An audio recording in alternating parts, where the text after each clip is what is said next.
আজকে রান্না হবে হচ্ছে শাপলা।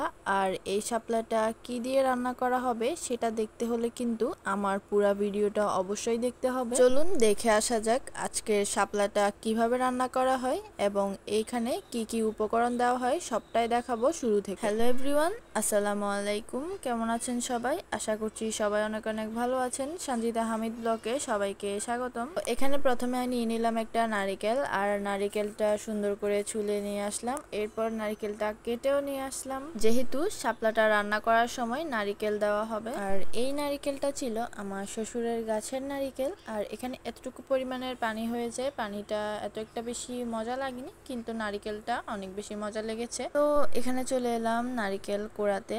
এখানে আমার যা কোড়াচ্ছিল এই নারিকেলটা, তো আমি একটু করে ভিডিও করছিলাম। নারিকেল কোড়ানো শুরু করলে প্রথমেই যে নারিকেলটা কোড়ানো হয় ওটা খেতে কিন্তু অনেক বেশি মজা লাগে। আর আমি এটাই করলাম, প্রথম নারিকেলটা আমি খেয়ে নিলাম। তো যাই হোক, এখানে একটা নারিকেল কোড়ানোর পরে এতটুকু হলো। আর এটা কিন্তু খেতে অনেক বেশি মজা ছিল, দেখতে অনেক বেশি সুন্দর লাগছিল। তো এখন চলে যাব নারিকেলটা ব্লেন্ডার করতে। এখানে নিয়ে নিলাম একটা ব্লেন্ডারের জার। তো ওইখানে এখন সবগুলো নারিকেল সুন্দর করে দিয়ে দিব। আর এখানের সাথে অল্প একটুখানি পানিও ব্যবহার করব। অল্প একটুখানি বলতে নারিকেলের পরিমাণ মতো আমি এখানে পানিটা ব্যবহার করব। এই শাপলাটা রান্না করার সময় এখানে যদি নারিকেলটা দেওয়া হয় তাহলে কিন্তু অনেক বেশি মজা লাগে। তো এখানে আজকে আমি ওইটাই করব, নারিকেল দিয়ে শাপলাটা রান্না করব। তো যাই হোক, এখানে পরিমাণ মতো আমি পানি দিয়ে দিচ্ছিলাম, যেহেতু নারিকেলটা একেবারে মিহি করতে হবে।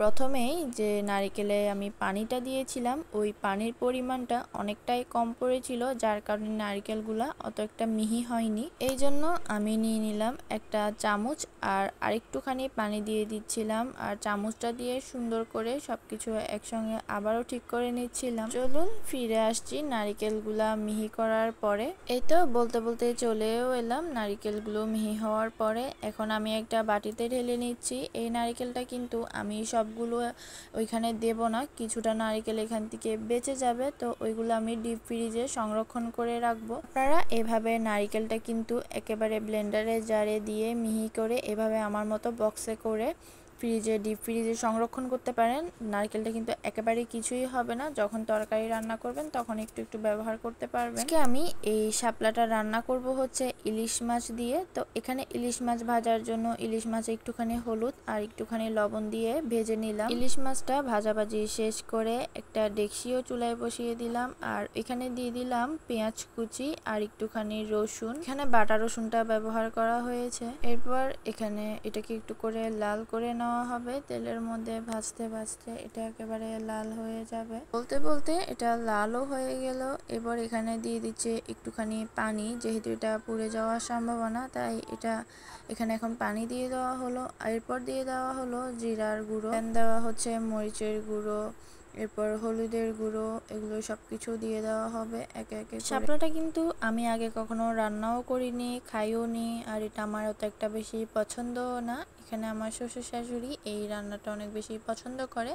আর এখানে আমার শাশুড়ি মাই রান্না করছিল, আমি দাঁড়িয়ে দাঁড়িয়ে ভিডিও বানাচ্ছিলাম। এই তো সবকিছু একসঙ্গে নেড়ে চেড়ে একটুখানি বলকও চলে আসলো এই মশলাটার মধ্যে।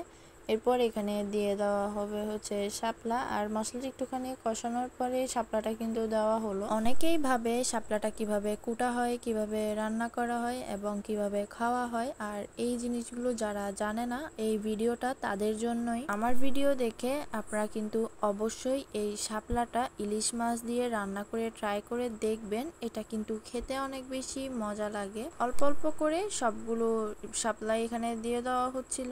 আর অনেকে এটা ভাপ দেয়, আমরা সেদিন ভাপ দিলাম না, আমরা ডাইরেক্ট এটা রান্না করে ফেলেছিলাম, কিন্তু এটা খেতে অনেক বেশি মজা হয়েছিল। সবগুলো শাপলা এখানে দিয়ে দেওয়া হয়েছিল। আর এখানে লাগছিল অনেকটাই শাপলা, কিন্তু যখন এটা রান্না করা হবে, রান্না শেষে এটা কিন্তু মজে যাবে। যেমনটা আমরা শাক রান্না করি, শাক কিন্তু অনেকটাই লাগে কিন্তু রান্না করার পরে কমে যায়। তো এখানে একটুখানি ঢাকনা দিয়ে দেওয়া হয়েছিল, যেহেতু এটা অনেকটাই লাগছে, এটা নাড়াচাড়া করা যাচ্ছিল না। তো মানে ঢাকনা দেওয়ার পরে এটা অনেকটাই মজে গিয়েছিল।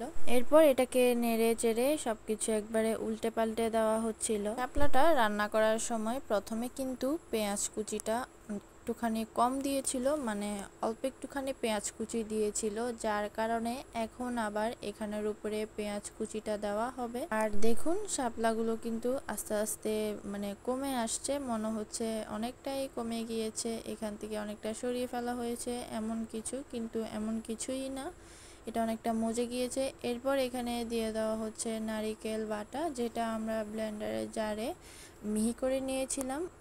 অনেকটাই দিয়ে দেওয়া হয়েছে, প্রায় অর্ধেক নারিকেল বাটাটাই এখানে ব্যবহার করা হয়েছে। নারিকেল বাটাটা যদি এখানে একেবারে কম দেওয়া হয় তাতেও কিন্তু এত একটা স্বাদ লাগে না, আর যদি বেশি দেওয়া হয় এটাও একটা ভালো লাগে না। তো আমরা পরিমাণ মতো এখানে নারিকেল বাটাটা ব্যবহার করেছিলাম, আর এটা কিন্তু খেতে অনেক বেশি মজা হয়েছে। সবাই বলছিল এটা খেতে অনেক বেশি মজা হয়েছে, কিন্তু আমি একেবারেও এটা খাইনি, শুধু দেখলাম যে সবাই খাচ্ছে, এটা আমি শুধু দেখেই ছিলাম। আর সবাই বলছিল এটা কিনা অনেক বেশি মজা হয়েছে। প্রথমে কিন্তু এখানে মরিচের গুঁড়াটা ব্যবহার করা হয়নি, যার কারণে পরবর্তীতে এখানে অল্প একটু করে পরিমাণ মতো মরিচের গুঁড়া ব্যবহার করলো। এখানে হলুদের গুঁড়িটা কম ছিল, যার কারণে পরবর্তীতে আরো একটুখানি মরিচের সঙ্গে হলুদের গুঁড়াটা ব্যবহার করা হয়েছে। এখানে কিন্তু কিছুটা পানিও ব্যবহার করা হয়েছিল, ওইটার অত একটা বেশি দেখানো হলো না। আর এখানে পরিমাণ মতো লবণও দেওয়া হয়েছিল, ওইটা কিন্তু একেবারে প্রথমেই দিয়ে দেওয়া হয়েছিল লবণটা। ওই ভিডিওটা আর করা হয়নি, যার কারণে আপনাদের সঙ্গে দেখানো হয়নি। আপনারা হয়তো ভাববেন যে শাপলা থেকে পানি বের হয়েছে, শাপলা থেকে কিছুটা পরিমাণ পানি বের হয়েছিল, কিন্তু এখানে আমরা পানিও ব্যবহার করেছিলাম। এটা কিন্তু রান্না করার সময় কিছুক্ষণ পর পর ঢাকনা দেওয়া হচ্ছিল, আবার ঢাকনা উঠিয়ে এটাকে নাড়াচাড়া করা হচ্ছিল। যাই হোক, ওইটা অত বেশি একটা দেখানো হলো না। এখানে পানিটা যখন আরও একটুখানি কমে আসবে, এরপর এখানে মাছ দিয়ে দেওয়া হবে, আর এই শাপলাটা আরও অনেকটা বেশি মজে যাবে। দেন হচ্ছে বোঝা যাবে এটা মজে গেলে আরও কিছুখানি কমে যাবে। তো এরপরে এখানে দিয়ে দেওয়া হচ্ছে এখন ইলিশ মাছ। আর আমি তো আপনাদেরকে আগেই বললাম ইলিশ মাছটা একটুখানি হলুদ আর একটুখানি লবণ দিয়ে প্রথমে আমি ভেজে রেখেছিলাম, দেন হচ্ছে এখন দিয়ে দিলাম মাছটা দেওয়ার পরে এখন খুসনি দিয়ে মাছটাকে সুন্দর করে চেপে চেপে দিব, যাতে মাছের মধ্যে এটার কিছু ফ্লেভারটা ঢুকে, আর মাছের যে একটা ফ্লেভার আছে ওইটাও এই তরকারির সঙ্গে সুন্দর মতো মিশে যাবে, আর এটা খেতে অনেক বেশি মজা লাগবে। আর আপনারা যখন মাছ দিয়ে যে কোনো তরকারি রান্না করবেন, তরকারিটা হওয়ার আগে কিছুক্ষণ আগে যে মাছটা ঢেলে দিবেন, যার ফলে মাছের যে একটা ফ্লেভার আছে ওইটাও তরকারির সঙ্গে মিশে যাবে, আর মাছের মধ্যেও অনেকটা রসকস ঢুকবে, খেতে অনেক বেশি ভালো লাগবে। আর যে কোনো তরকারি রান্না করতে জানলে কিন্তু খেতে অনেক বেশি মজা লাগে, আর দেখতেও অনেক বেশি সুন্দর লাগে। আমার ভিডিওটা আপনাদের কাছে কেমন লাগলো অবশ্যই কমেন্ট করে জানাবেন, আর কারা কারা আমার ভিডিও দেখে এই শাপলা দিয়ে ইলিশ মাছ রান্নাটা শিখেছেন তাও আমাকে অবশ্যই জানাবেন। সবাই ভালো থাকবেন, দেখা হচ্ছে নেক্সট আরেকটি ভিডিওতে। আল্লাহ হাফেজ।